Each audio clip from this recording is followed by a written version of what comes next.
Alors on ne s'est pas concerté, Daniel et moi, mais tous les textes étaient dans Ésaïe et je vais poursuivre en lisant ensemble Ésaïe 55, ce magnifique chapitre. Oh là, vous tous qui avez soif, voici de l'eau, venez. Même sans argent, venez. Prenez de quoi manger, c'est gratuit. Du vin ou du lait, c'est pour rien. À quoi bon dépenser de l'argent pour un pain qui ne nourrit pas? À quoi bon vous donner du mal pour rester sur votre faim? Écoutez-moi bien, et vous aurez à manger quelque chose de bon. Vous vous régalerez. Qui n'a pas envie de ça? Vous vous régalerez de ce qu'il y a de meilleur. Accordez-moi votre attention et venez jusqu'à moi. Écoutez-moi et vous revivrez. Je m'engage pour toujours, dit le Seigneur, à vous accorder les bienfaits que j'avais assurés à David. Face au peuple, j'avais fait de lui un témoin de mon pouvoir. Je l'avais établi comme un chef et un maître pour les nations. Eh bien, toi aussi, Israël, tu lanceras un appel à des étrangers, des inconnus, et ces gens qui t'ignoraient accourront vers toi. Ils viendront à cause de moi, le Seigneur ton Dieu, l'unique vrai Dieu, le Dieu d'Israël, qui t'accorde cet honneur. Tournez-vous vers le Seigneur, maintenant qu'il se laisse trouver. Faites appel à lui, maintenant qu'il est près de vous. Que l'homme sans foi ni loi renonce à ses pratiques, que l'individu malveillant renonce à ses méchantes pensées, qu'ils reviennent tous au Seigneur, car il aura pitié d'eux. Qu'ils reviennent à notre Dieu, car il accorde un large pardon. En effet, dit le Seigneur, ce que je pense n'a rien de commun avec ce que vous pensez, et vos façons d'agir n'ont rien de commun avec les miennes. Il y a autant de distance entre ma façon d'agir et la vôtre, entre ce que je pense et ce que vous pensez, qu'entre le ciel et la terre. La pluie et la neige tombent du ciel, mais elles n'y retournent pas, sans avoir arrosé la terre, sans l'avoir rendue fertile, sans avoir fait germer les graines. Elle procure ainsi ce qu'il faut pour semer et ce qu'il faut pour se nourrir. Eh bien, il en est de même pour ma parole, pour ma promesse. Elle ne revient pas à moi sans avoir produit d'effet, sans avoir réalisé ce que je voulais, sans avoir atteint le but que je lui avais fixé. C'est dans la joie que vous quitterez Babylone et dans la paix que vous serez ramenés chez vous. Devant vous, montagnes et collines éclateront en cris de joie. C'est la deuxième fois qu'on l'entend ce matin. Et tous les arbres des campagnes battront des mains pour applaudir. Au lieu du buisson d'épines poussera le cyprès, à la place des orties le myrte. Pour le Seigneur, ce sera un titre de gloire, la marque indestructible qu'il rappellera toujours ce qu'il a fait pour vous. Magnifique chapitre. Et avant d'aborder ce texte, intéressons-nous à ce grand prophète, Ésaïe. Son nom signifie d'ailleurs Dieu sauve. Ésaïe, c'est Dieu sauve. Il a vécu au 8e siècle avant Jésus-Christ sous le règne notamment du roi Ézéchias. Il est considéré comme un grand prophète avec Jérémie, Ézéchiel, Daniel. Beaucoup de prophéties importantes se trouvent dans ce livre aux 66 chapitres. Et à Noël, on en entend quelques-unes que vous connaissez, les plus connues. Le Seigneur vous donnera un signe. Voici que la jeune femme est enceinte et enfantera un fils. Un enfant nous est né, un fils nous est donné. 800 ans avant la naissance de Jésus, ce texte a été écrit. Aussi, bien sûr, toutes les prophéties à propos des souffrances de Jésus dans les chapitres 40, 50, tout ce qu'on nous trouve. Et bien sûr, ce chapitre 53 qui nous relate tout ce que Jésus a souffert pour nous, pour que nous ayons la vie. Le message d'Ésaïe est le suivant. Il annonce un Dieu qui promet à son peuple protection, prospérité, justice. Il annonce la venue d'un Messie qui incarnera la réalisation des promesses de Dieu pour l'humanité entière. L'importance de ce livre se remarque aussi par ses nombreuses références dans le Nouveau Testament, dans les évangiles, dans les épîtres, On y retrouve environ 85 citations d'Ésaïe, des citations directes et aussi plusieurs allusions. Les citations sont utilisées pour souligner l'accomplissement des prophéties concernant le Messie. C'est donc un livre capital, de par son contenu, parce que 800 ans avant la venue de Jésus, tout cela a été écrit. Et ce chapitre est un appel à la repentance et à la recherche de Dieu. On y trouve aussi toutes les promesses de restauration pour ceux qui viennent à lui. C'est une invitation de Dieu à recevoir sa grâce et qui promet une transformation à ceux qui répondent à son appel. Verset 1, « Vous tous qui avez soif, voici de l'eau, venez à la source. Venez sans argent, c'est gratuit. » Oui, la grâce de Dieu est gratuite. Est-ce que nous en sommes conscients ce matin? La grâce de Dieu est gratuite. C'est gratuit. De l'eau, du vin, du lait. J'ai toujours été fasciné par les sources. Quand on a cherché une maison pour acheter ici, un des critères que j'avais dit à Betty, moi je souhaite une source. C'est quelque chose d'extraordinaire. Voilà, l'eau qui sort, l'eau pure qui jaillit, qui rafraîchit, qui fait du bien. Et c'est souvent le début d'une histoire. La source, c'est l'origine de quelque chose, un point de départ. Une source peut devenir un fleuve. La rencontre avec le Seigneur, c'est cela. Le point de départ d'une vie, de la vie chrétienne, avec une source, Dieu, inépuisable de bienfaits envers chaque enfant de Dieu. L'eau, le vin, le lait. L'eau, c'est la vie. C'est la purification, la satisfaction d'un besoin fondamental. Sans eau, il n'y a pas de vie. Sans apport hydrique, après 3 jours, l'être humain meurt. Le corps ne peut pas survivre plus de 3 jours. Sans eau, pas de vie, de survie. Et dans la parole de Dieu, l'eau représente le rafraîchissement de l'âme. Quand on lit l'entretien de Jésus avec la femme samaritaine, ils sont devant le puits. Jésus dit à la femme, « Quiconque boit de cette eau aura encore soif. Mais celui qui boira de l'eau que je lui donnerai n'aura plus jamais soif. L'eau que je lui donnerai deviendra en lui une source d'eau d'où jaillira la vie éternelle. » Le vin est associé à la joie, à l'abondance, à la fête. Et un chrétien, c'est la fête, parce qu'il a tout reçu du Seigneur, le salut. Mais c'est aussi, le vin dans la Bible, c'est aussi le symbole de l'alliance. Et dans la Sainte, bien sûr, on voit Jésus aussi qui parle du vin comme le sang de l'alliance. Le lait, c'est le symbole de la nourriture, de base, de croissance. Un bébé a besoin de lait. Le lait est essentiel pour grandir. Il y a un verset dans 1 Pierre qui dit ceci, « Comme des enfants nouveau-nés, désirez ardemment le lait, pur de la parole, afin qu'il vous fasse grandir en vue du salut. » Quelle invitation ce matin! Quelle invitation il nous donne d'une façon quotidienne. Les 3 éléments, l'eau, le vin, le lait, donnent une image complète de ce que Dieu veut nous donner en nous offrant la vie, la joie et la croissance spirituelle. Le voulons-nous ce matin? Voulons-nous accepter cette grâce? Le tout gratuit. Avons-nous ce matin soif de vérité, de paix, de réconfort? Dieu offre ce qui est nécessaire pour notre épanouissement, pour notre vie spirituelle. Je relis le verset 2. « À quoi bon dépenser de l'argent pour un pain qui ne nourrit pas? À quoi bon vous donner du mal pour rester sur votre faim? Et écoutez-moi bien, et vous aurez à manger quelque chose de bon.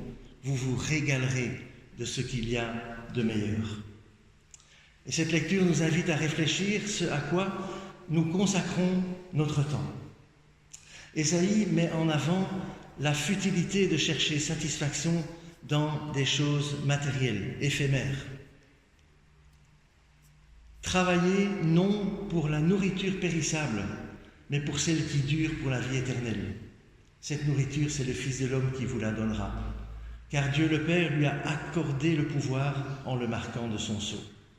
Que devons-nous accomplir pour faire les œuvres que Dieu attend de nous, lui demandèrent-ils.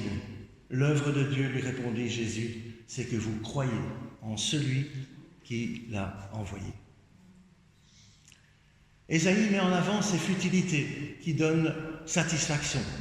L'argent, le travail, les efforts employés pour ce qui ne rassasie pas représentent le cycle laborieux de l'homme pour trouver le bonheur par la voie de satisfaction terrestre. Le moyen d'obtenir le rassasiement véritable, c'est l'audition attentive de la parole de Dieu et la foi que nous avons en celui qui est le créateur de toutes choses. On peut aussi citer ce verset d'Amos, un autre prophète. Essayez de lire Amos, si vous le trouvez dans la Bible, c'est un bon exercice. Le jour vient, dit le Seigneur, où j'enverrai la faim dans le pays. Les gens auront faim, mais non de pain. Ils auront soif, mais non pas d'eau. Ils auront faim et soif d'entendre ce que je dis. Écoutez-moi bien. Dieu nous appelle à écouter sa parole et à se tourner vers lui pour trouver une satisfaction profonde. Tout ce qui est bon pour l'âme, vous vous régalerez de ce qu'il y a de meilleur. C'est pour nous tous. Vous vous régalerez de ce qu'il y a de meilleur. Écoutez-moi bien, Dieu nous appelle à écouter sa parole, à se tourner vers lui. Accordez-moi votre attention. C'est la suite du verset. Accordez-moi votre attention et venez jusqu'à moi. C'est une invitation à aller d'une façon quotidienne vers ce Dieu qui veut nous donner ce dont nous avons besoin. Écoutez et votre âme vivra. Prêtez l'oreille et venez à moi. Prenons le temps de le faire. Je traiterai avec vous une alliance éternelle. Je m'engage pour toujours. Verset 6. Tournez-vous vers le Seigneur, maintenant qu'il se laisse trouver. Faites appel à lui, maintenant qu'il est près de vous. On l'a entendu tout à l'heure aussi. Ce Dieu de proximité, il est proche de nous, il est près de nous. Je m'engage pour toujours, dit le Seigneur. Est-ce que ce matin, nous nous engageons pour lui? Cherchez l'Éternel pendant qu'il est près. Tournez-vous vers le Seigneur, il est près de vous. J'aime beaucoup cette proximité, parce que ça veut dire qu'on a toujours quelqu'un à côté de nous, qui est là pour nous aider, pour nous encourager, pour nous exhorter à aller de l'avant. Un encouragement à rechercher Dieu avec une certaine urgence, ne pas attendre, ne pas remettre à plus tard la décision de s'approcher de Dieu. Une main tendue. Dieu nous donne une main tendue.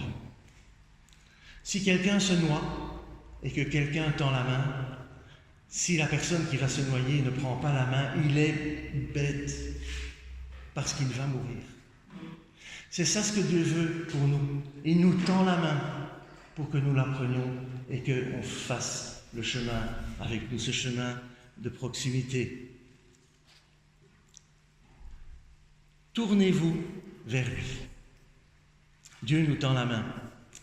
Dans la Bible, que ce soit Ésaïe, les textes qu'on a entendus tout à l'heure, ou dans les psaumes, il y a énormément. Psaume 36, David dit ceci: « Auprès de toi est la source de la vie. Par ta lumière, nous voyons la lumière. » Dans sa parole, Dieu nous avertit de garder notre cœur plus que toute autre chose, car de lui viennent les sources de la vie. Cette source, le nombre de versets dans la Bible, c'est incroyable. On a tendance à parfois oublier. Un autre prophète, Jérémie, c'est aussi intéressant à lire, dit ceci: « Mon peuple a commis un double péché. Ils m'ont abandonné, moi qui suis une source d'eau vive, pour se creuser des citernes crevassées qui ne retiennent même pas l'eau. » Dans ce passage, Dieu parle via Jérémie. Le prophète reproche au peuple d'avoir abandonné Dieu, lui, la source d'eau. La source d'eau vive, pour se tourner vers des idoles, des faux dieux. Et les citernes crevassées représentent des substituts de toutes choses qui promettent satisfaction, sécurité, mais qui en réalité ne peut retenir ou répondre à ce qui est vital pour notre existence. Nous aussi, nous choisissons parfois facilement des sources de vie alternatives.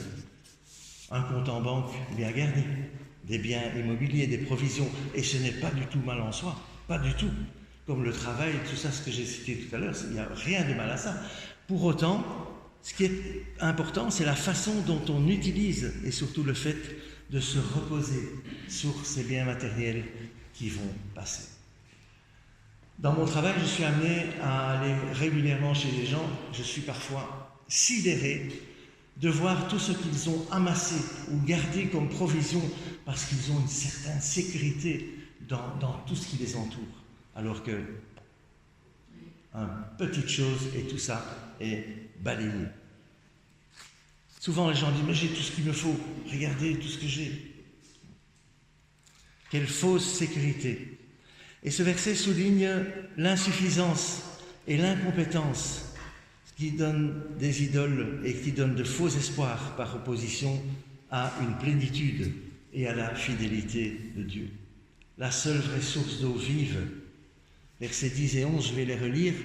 La pluie et la neige tombent du ciel, mais elles n'y retournent pas sans avoir arrosé la terre, sans l'avoir rendue fertile, sans avoir fait germer les graines. Elles procurent ainsi ce qu'il faut pour semer et ce qu'il faut pour se nourrir. Eh bien, il en est de même pour ma parole. Pour ma promesse, elle ne revient pas à moi sans avoir produit d'effet, sans avoir réalisé ce que je voulais, sans avoir atteint le but que je lui avais fixé. Ce verset montre à quel point la parole de Dieu est puissante, percutante, et touche les êtres parfois les plus réticents à écouter la parole. Montre à quel point la parole de Dieu est efficace. Les résultats visibles de la pluie et de la neige, on les connaît tous, et les agriculteurs qui sont parmi nous savent très bien ce que ça produit et ce qui est indispensable pour les terres.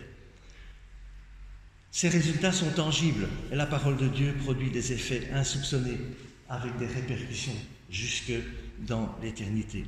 Et cela montre la souveraineté de Dieu et la certitude que ses promesses et ses plans se réaliseront. Cela nous place aussi devant nos responsabilités au niveau de notre entourage, de notre conjoint, de nos amis, de nos enfants, de nos petits-enfants qui ne connaissent pas Dieu ou qui ne veulent pas connaître Dieu. Et c'est leur liberté. Dieu laisse l'homme libre. Mais nous avons tous dans nos familles des personnes qui ne souhaitent pas avoir Dieu, suivre Dieu. C'est leur liberté, mais tout ce qu'ils entendent de notre part, comme témoignage du bienfait de Dieu, peut toucher et ne retourne pas à Dieu sans effet. Et ça, on doit se le mettre en tête. Parce que parfois, on peut être découragé et dire « oui, ça fait des années, de toute façon... » Non, ne nous décourageons pas. J'avais une vieille tante, s'appelle Tante Léa,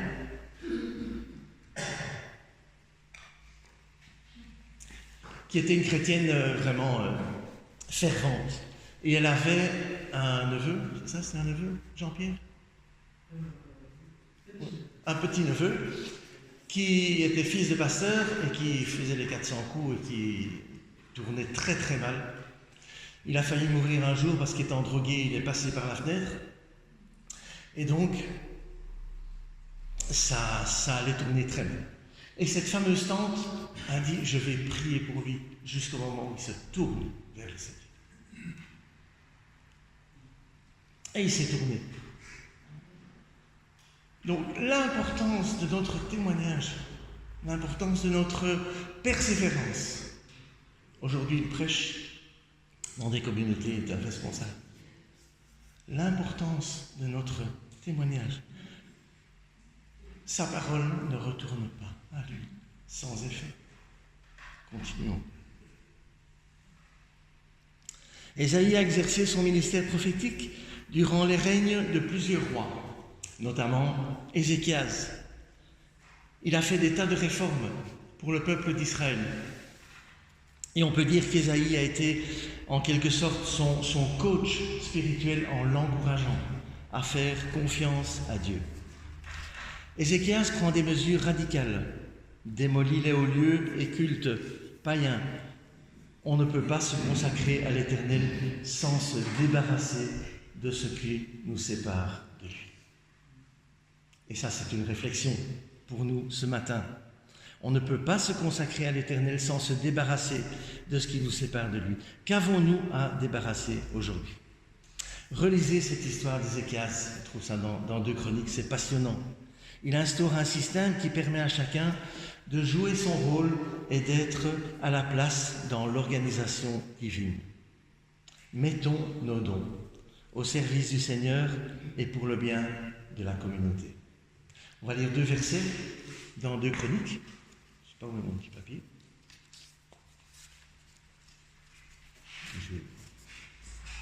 En agissant ainsi dans tout son royaume, Ézéchias fit ce qui est bien et juste, ce qu'approuve le Seigneur son Dieu.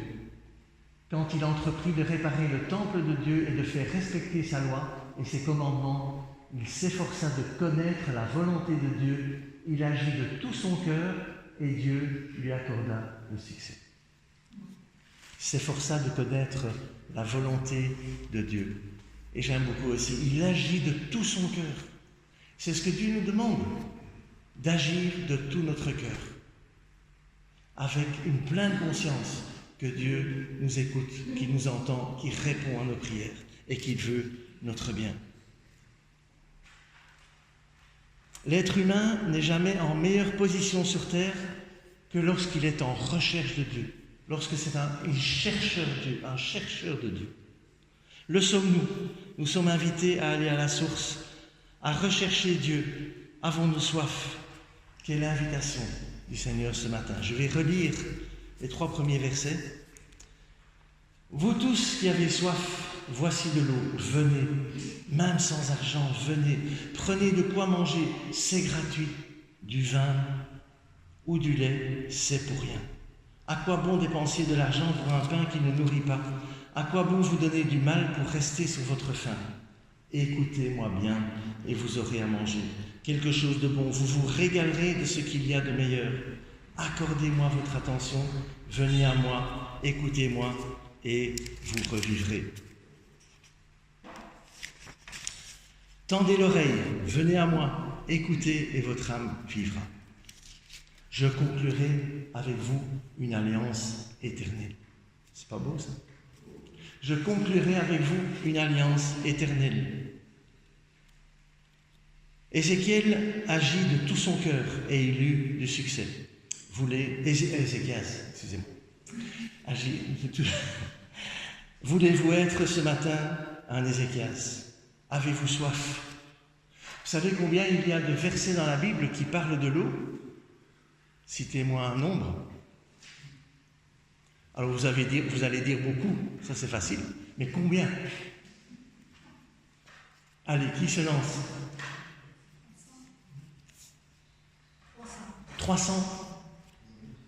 On va faire le juste prix.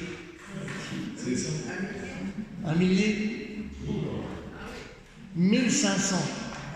1500 versets qui parlent de l'eau, des bienfaits de l'eau, des bienfaits de cette source auquel on peut aller avec Dieu. L'eau est vitale. 3 jours sans boire et vous êtes mort. En tant que bon Belge, je n'ai pas pu résister à vous passer 2 images qui se trouvent dans un Tintin, qui est le crabe aux pinces d'or. Vous voyez cette image de Tintin, le capitaine Haddock et Milou qui crèvent de soif dans le désert. L'autre image, voilà, capitaine Haddock, où êtes-vous? À boire. Ça veut dire que après 3 jours, on n'est plus là. Ça veut dire aussi que si la parole de Dieu reste fermée, n'est pas ouverte, on va se dessécher. On va se dessécher très rapidement. On n'aura peut-être plus envie d'ouvrir la parole.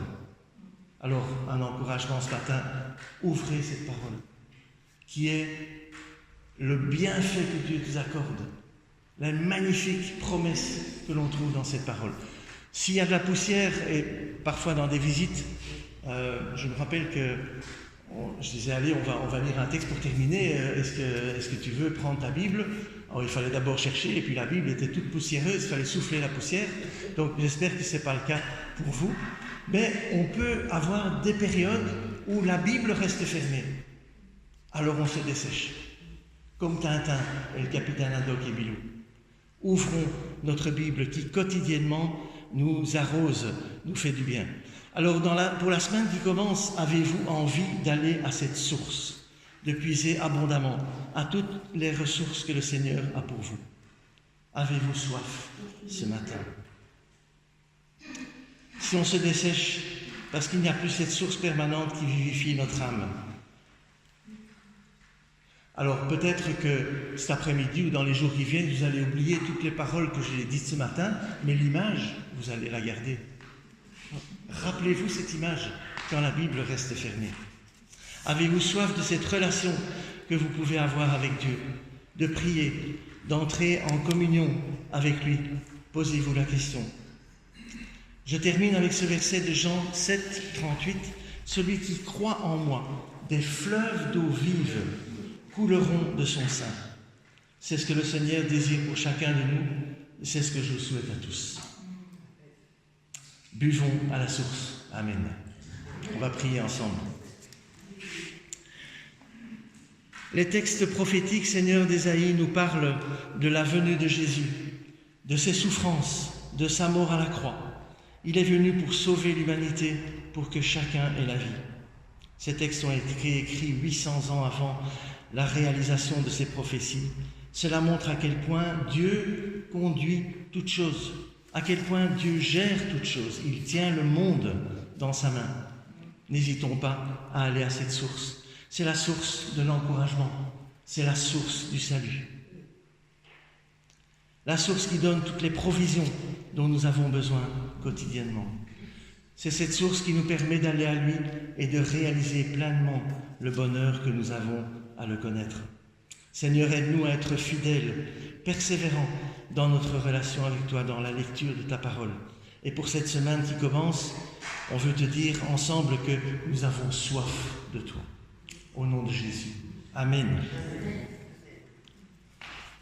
Je vous invite à vous lever, on va chanter ce chant qui dit « Tu peux naître de nouveau, tu peux tout recommencer, balayer ta vie passée et repartir à zéro avec Jésus pour berger. »